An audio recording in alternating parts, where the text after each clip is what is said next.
The Marketing Podcast is brought to you by Acorn 30. Wait, that's our company. Right.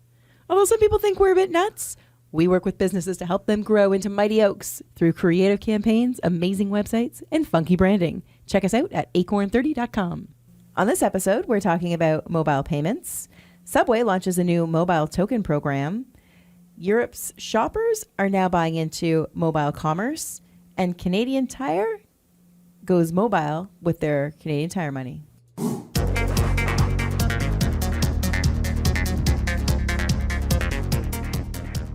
Creativity sells. Applying the right creative at the right time is the recipe for great marketing. The Marketing Podcast looks at marketing news and finds the secret ingredients that make great marketing. Hi, welcome to the Marketing Podcast. I'm Heather Watson. And I'm Brendan Quigley. How you doing, Brendan? Very good. Very good. I'm just keeping it going. That's our intro now. All right. Like, do you guys really want to hear that my husband's been sick and life isn't great and I'm exhausted? No, I'm great. I'm great. Nobody cares. Even my husband doesn't care. The podcast filter, like an Instagram filter. It's true. Nobody cares that I'm exhausted. You know what? And they only notice when you're sick, and then it's just like sexy voice comes out. Right. Well, I can't even do it because I'm not sick. That's my husband sounds like Barry White right now. There you go. Yeah. There you go. Yeah. Worthwhile. He thinks he's a stud. I'm like, you're not a stud. You're not a stud even with not being sick. Ooh, shots fired. He doesn't listen. He doesn't listen. No, he doesn't at all. What are we talking about today? Today, we're talking about mobile, which is just slang for everything. Okay, because we're talking mobile first. Mobile technology. Are we talking cars? What's mobile? Mobile payments. Mobile payments. Cool. So I've got an article from, if it opens, from business.com, and we'll link to it. And it's a mobile wallet guide. It just compares Google Pay to Apple Pay to Samsung Pay. And what are these? These are the technology that enables you to tap your phone at the counter to pay for things. And this was the technology that I never knew I wanted and never knew I needed. So if you've been following the podcast, I had a Nexus 5. I still have it. Actually, I gave it to my father because he's using it because it's an amazing phone. I just think it's funny because I can't see your dad being the guy to value what an amazing phone it is. No, he broke his other one, so I have a spare one. That's how the family works, right? But I went and I got an essential phone, and it's got the little fingerprint reader on the back, and it's got the tap capability, the Google Pay. What's funny is my Nexus did, but I had it like rooted and stuff, and they won't let you do that. Funny enough, don't know why. And so now when I go to pay for things, you can hit the fingerprint sensor and touch your phone, and it's amazing. Like I literally, when I figured this out, the only thing that I carry around other than my phone is my license. Right? Yeah. It's like, why do I have this wallet? I don't need this wallet. I used to have, credit card, a debit card, all that kind of stuff, and now it's just my phone. Yeah.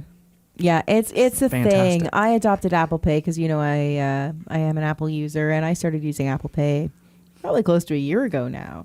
And I think we talked about this on a show, I don't know, many weeks ago now, about how I find it, like I don't carry my wallet with me at all, and I find it very inconvenient when, and even, I went and bought a $2 item, and I know, I know I feel horrible for the merchant now, right? Because it's like the fees that they're encountering for that $2 item. And I'm like, oh, can I tap? And they're like, it's $2, man. and it's like, shoot, let me go to my car and get my wallet. And this was a small downtown retailer. Like I know the retailer. And he was like, you know what? Just come back next time, which is beautiful. Yeah. Small town, small merchant thing. Yeah. And that was fantastic. Mental note, stop in at the chocolate shop on the way home.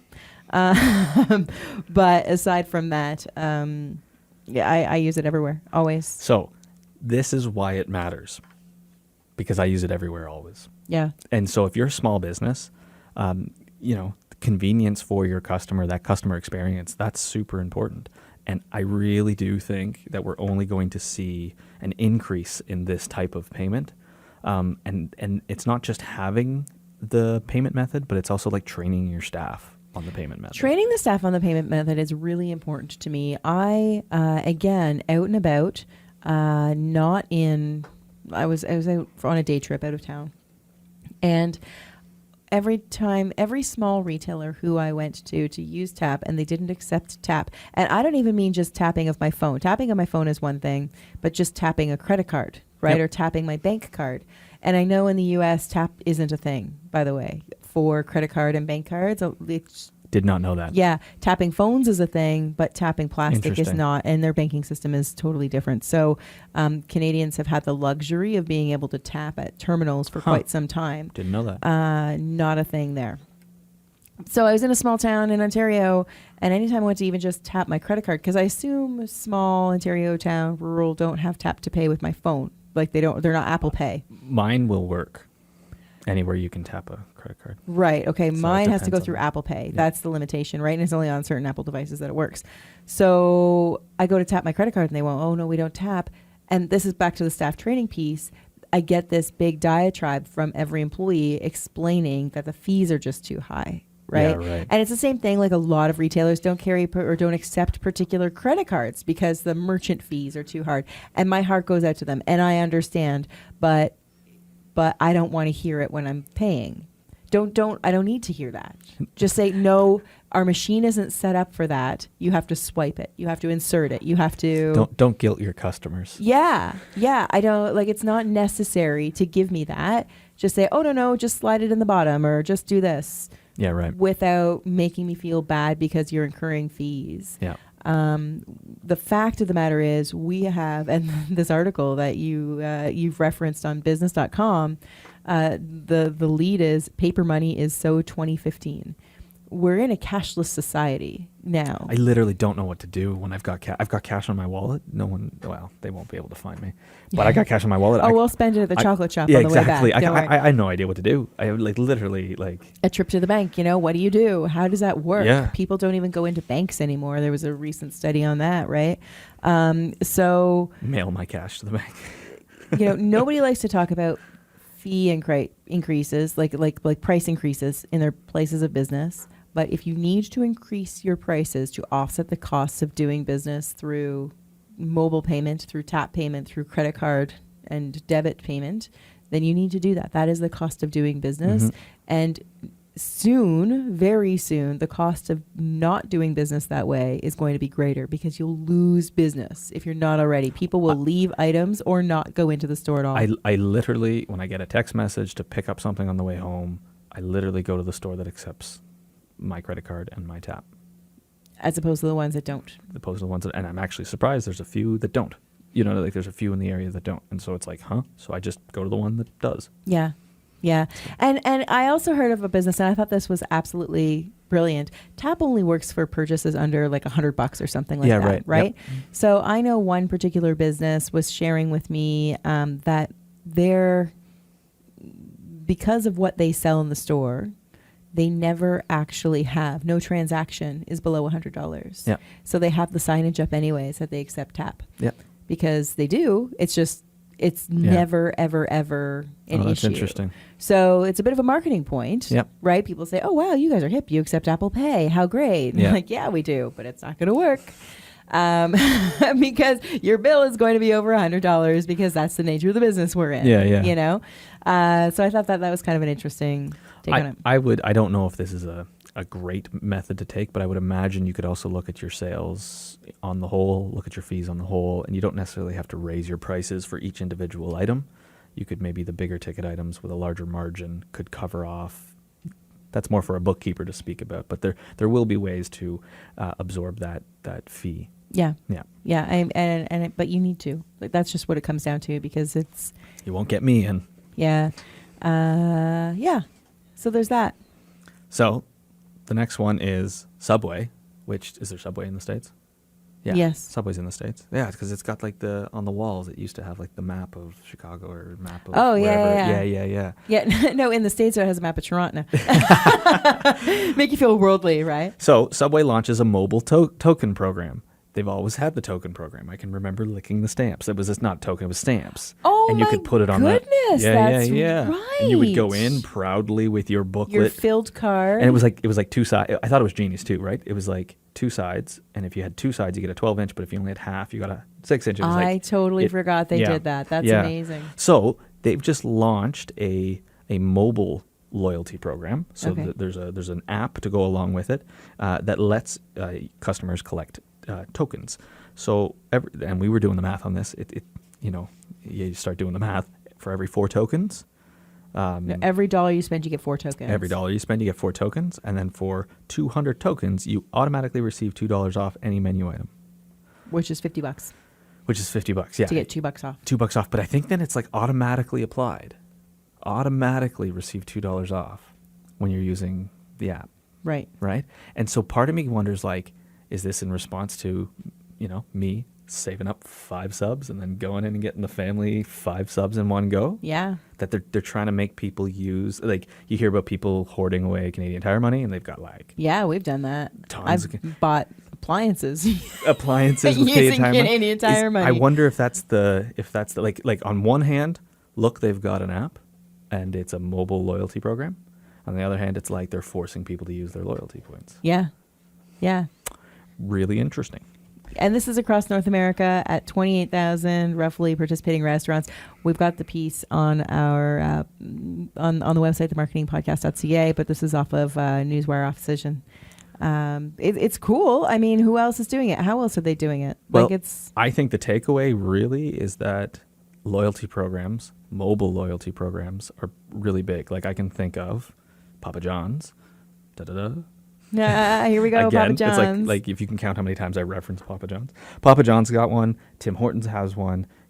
Canadian Tire does have one. McDonald's does. Like as in and I wish McDonald's would track my coffee purchases the way that like they do the same stamp program, right? Like you say, Well, you this is stick it. the sticker on the sticker. card. Papa John's has the loyalty program. As long as I'm signed in and buying through my app, it's giving me points, and then I can just purchase one of the rewards for 0 cost on the next order. See, McDonald's loyalty program doesn't do rewards that way, but they give special mobile coupons. Okay. So when you open up the app, it says, okay, these are the coupons that are available to you today. And it's a totally different, and maybe they're always the same. Like, I don't know. I feel like it's special. Yeah, though. right. This influences my purchasing. I'm assuming because these companies do it, it influences a lot of people's purchasing. And I would say that having a mobile app where people can stay signed in and have like even the record of what they purchased. Oh, I'll get whatever we got last time kind of deal. And then having these loyalty programs built into something where we're not carrying around cards. Like we just talked about how my license is literally the only thing in my pocket. Yep. I don't want to carry around a card. So to have it built in and have my order memorized and all that kind of stuff is really important. And I think as a small business, like the time has come. It is here. It's not as expensive as it once was. It's worth looking into. Like it's worth, setting that up in some way. And I know coffee shops do the stamps. Every little micro and shop they keep the seems- cards at the coffee shop, Yep. so you don't have to carry it around, which is great. But what if you went one step further and did the app? Did it as a mobile app. And the neat thing is you're getting more data on your customers just from a marketing standpoint because your app is collecting data. And I know Yep. the last episode we talked about how, not collecting data that you don't need, that you're not using is an important thing to do.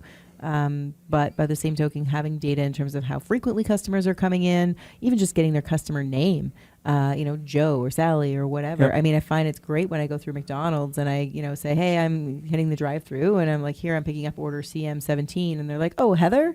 Like, yeah, that's me. And those are the things that make the customer experience better. Yeah. Like when there's that personal relationship. Yeah. Definitely. Yeah. As in, I swear the Papa John's people would recognize me at this point coming in. Right.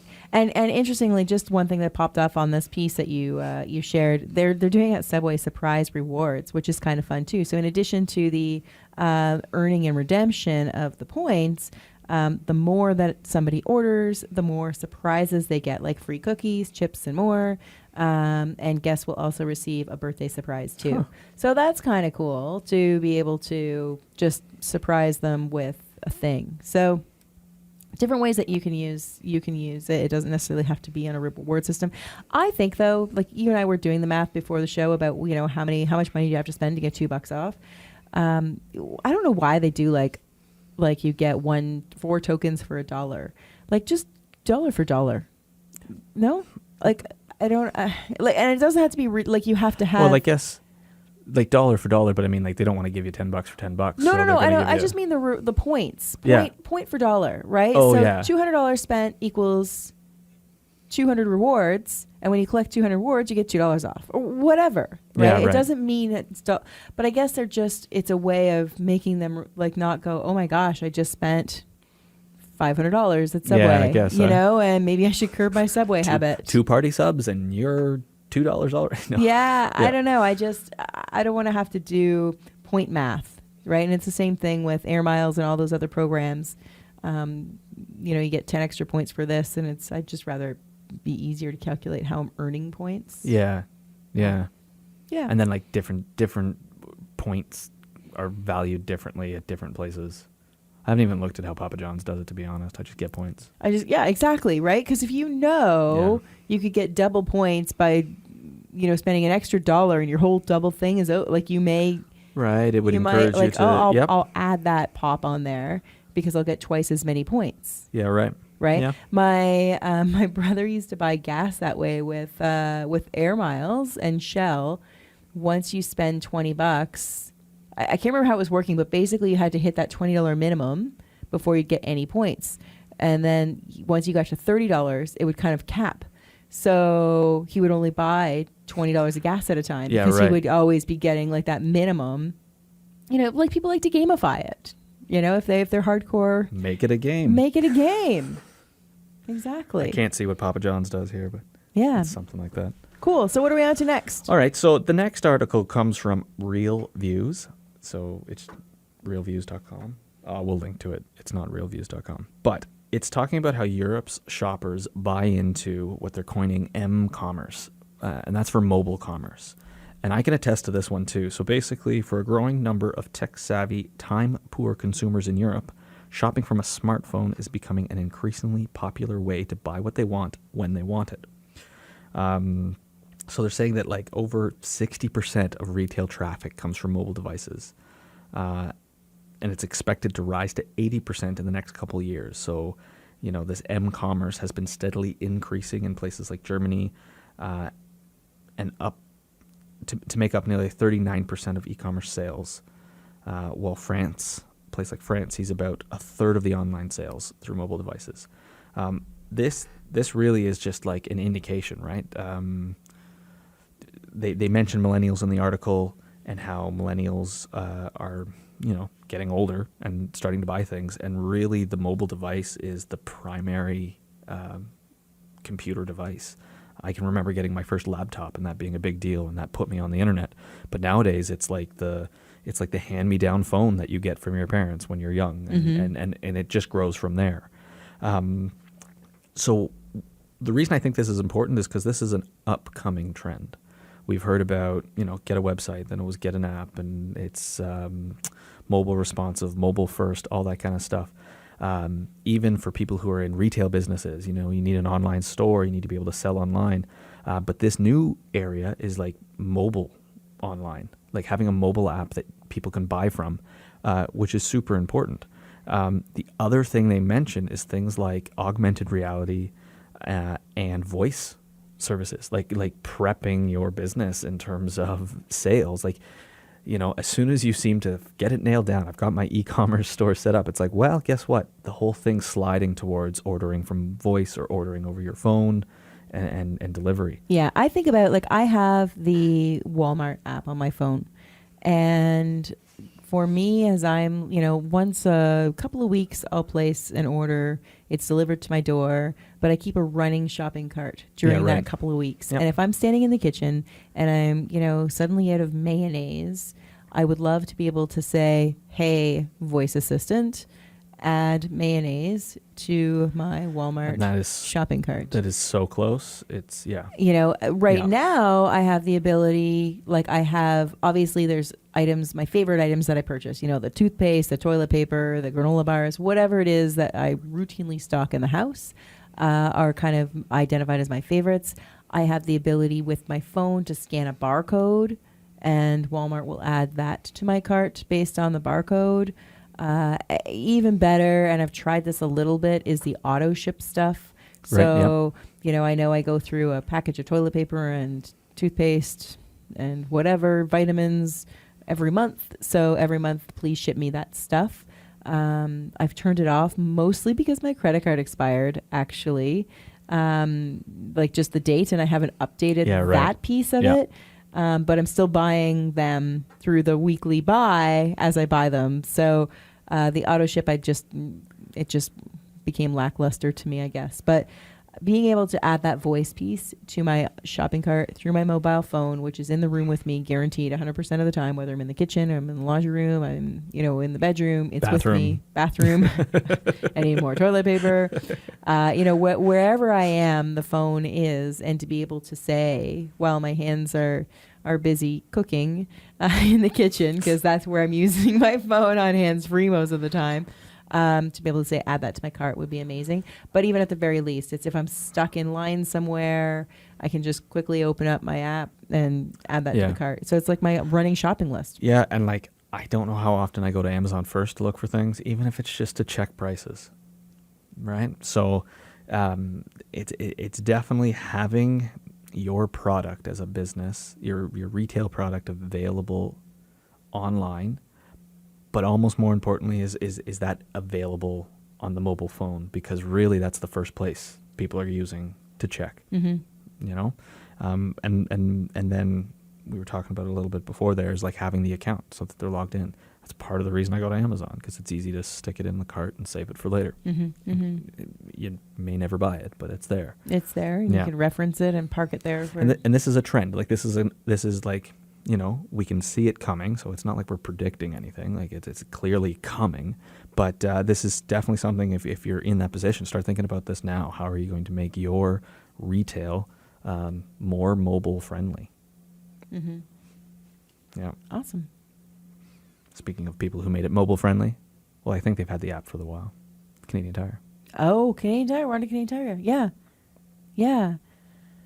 I don't have it opened. That's okay. I can't find it. I was looking at the app earlier, but basically, because we were talking about loyalty programs there, Canadian Tire money can now be used at stores, like other stores. Right. I imagine Mark's Work Warehouse is one of those stores. I think so. They always have a partnership with Mark there, but so the same parent company. Money at Sports Check, Mark's, and Atmosphere stores. I've never heard of Atmospheres, but I do know Sports clothing, Check. Retail. There you go. But I mean, like, wow. That's cool. Canadian Tire money, for those of you who aren't around, in Canada, is even more colorful. Even more than our real money. Our actual Canadian currency. It's probably one of the first loyalty rewards program. You buy something and they give you funny money, is what we called it as kids. Yep. Looks like Monopoly money. Have played Monopoly with it. There you go. There you go. It's paper bills, but they have values like 5 cents, 10 cents, 25 cents. And then you get those big ones that are worth $1. And you're like, wow, you must have spent $1 million at Canadian Tire just to get a $1 bill back. So they give you those, and then you can walk in and use them and buy anything in the store in any amount. Yeah.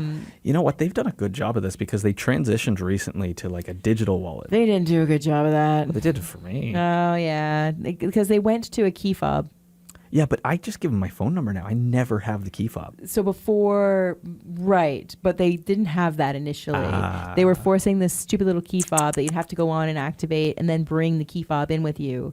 And then they were giving people the ability to still, as they were transitioning, wait, do you want the paper money or do you have the key fob? So then you end up in this state of flux, because it's like, well, I've got a big collection of paper money in my, in my cookie jar, so to speak. Under the bed. Yeah. Like, I want to buy my next appliance with, but now I have to accumulate points. What do I want? Right.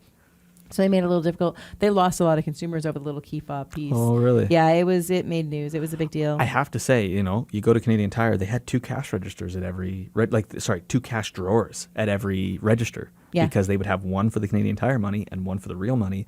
And to Canadian Tire, like I was reading in this article, it's been around since 1958. I was going to get to that. That's an amazing number. Like this is a currency. Yeah. $1 billion Canadian. Of Canadian value has been issued since 1958. And so full disclosure, my wife worked at Canadian Tire when she was in high school. Oh, there you go. She was responsible for counting tills, like when they came into the department. And she said like the Canadian Tire money was just as important to count as the real money. Yeah. Because they looked at it as money. It's currency to them. Yeah. I mean, really, the next step is Canadian Tire should just go to Bitcoin. Of course, blockchain. Blockchain. Yeah. Blockchain. Blockchain to track that $1 billion of currency that's in the free market. And it's like in glove boxes all over the place. This is it. That's really where most Canadian Tire and they money have to ends. honor it too, right? Even with the new loyalty rules here in Canada, they have to honor any Canadian Tire money that gets brought in. Someone's sitting on a pile. Yeah. You know that's happened. Yeah. Garbage bags full of Canadian Tire What money. I think's really cool is they are like you can do the rewards in the app, in their Canadian Tire app, so you can collect rewards that way. But then they've got this new Triangle Rewards MasterCard, which you earn like extra Canadian Tire money. Sure. They've always had like a options MasterCard it references. And so I think that's going to start And like it's being taken over by Triangle. Yeah. But then Sports Check, Marks, like all these stores are going to start accepting that as well. Like it's interesting when you see partnerships from these big companies all come together. Right. So I'm pretty sure all of them are owned by the same company. Yeah. So it makes the partnership Yeah, easy. yeah. It's seamless. The parent company. So yeah. they're creating this whole kind of ecosystem of currency of their own. So, I could see that type of thing, like some kind of loyalty. I think of in this area, the downtown has like downtown bucks, don't they? They have Yeah. like dollars that can be spent anywhere. These kinds of initiatives aren't hard to put together. You just have to do the bookkeeping or have someone who does the bookkeeping because Yep. like Canadian Tire, it's just as important as the real money. Yeah. Yeah. Local currencies. There's a whole school of thought on that as well. So very cool. Speaking of currency, I don't know. It's a bad segue. Are we into our favorite things? Running out of currency? Yeah, we are onto our favorite We're into things. our favorite things. Our favorite things are... Shopify. Dun, dun, dun. I don't know. This we, one's- we need favorite things music still. We do need favorite Can't be me going things. dun, dun, dun. Yeah, no. No. But this one's really good because if you followed, we've been talking about like mobile payments. We've been talking about loyalty programs, mobile apps for shopping. Shopify can do all of this. What is Shopify? Is that how I listen to my music? Yes. No, that's Spotify. This is Shopify. Yeah, many people So ask me that. I know, eh? It's fair. But Shopify is an e-commerce platform. It's a way to create very quickly, mind you, an online store that has a secure checkout. It also has what they call sales channels, which will let you sell in different ways. So one of the ways you sell is on your website. Another way you could sell is in person. So they have a little point of sales that clicks into your phone and lets you swipe credit cards in front of someone. And the benefit of doing that is the inventory Management, the payment processing, all that stuff. But then to keep going, like you can build loyalty programs into your Shopify. You can do coupon codes and you can do accounts, and you can also, like for the e-commerce experience, you can build your Shopify store into a mobile app and package that into a mobile app. So like really, if you're a small business and you're looking for a way to sort of hit all of these checkboxes, take a look at Shopify. A small business that's selling a product Or a service. or a service. Or What a kinds of service. services, Brendan? Like our services? Our services? No, I'm curious. Like because I think a lot of people who are in the service industry don't think that they need an online Oh, that's fair. e-commerce store. So Right. Yeah. So like basically if you're taking money, the Shopify gateway can help you take that money. So I picture services probably working better with like a POS. Right. So someone comes in for their consultation. Right. And then it's okay, now it's time to pay. They can So if swipe you're a their credit plumber- card. Exactly. They can swipe the credit card and away they go. They never actually have to see your website, but you can take payments from credit card in front of them. So that would be a good example of what Yep. a service could be. service could be training programs. Yeah, people are 'cause signing up. you could do digital downloads or virtual products as well. Yep. Yeah. Yeah. Yeah. Awesome. And just in, full disclosure, we are a Shopify partner. We Partners. work with Shopify and build Shopify sites for many of our clients. So we'll link to the details in the show notes at themarketingpodcast.ca. And one of the things that I love about Shopify is again we're very Canadian centric in terms of the work that we do, and Shopify is a Canadian company based out of our nation's capital in Ottawa, and they have amazing customer service. It's not one of these like weird internet companies that you never really think that they exist. It's just, you're in some sort of marketing funnel and they just keep emailing you stuff. Like you can phone and talk to real people. We have a different level of point of contact because we are a partner. But anytime our clients contact Shopify directly, they're even just wowed by the level of service and technical support that they get. And from a technical side, like they know what they're talking about. Whatever training Shopify is doing on their side, like they really know their platform. Yeah. Yeah. Awesome. Well, that's it. I think we've got another show. Awesome. Well, for the Marketing Podcast, I'm Heather Watson. And I'm Brendan Quigley. Thanks for listening.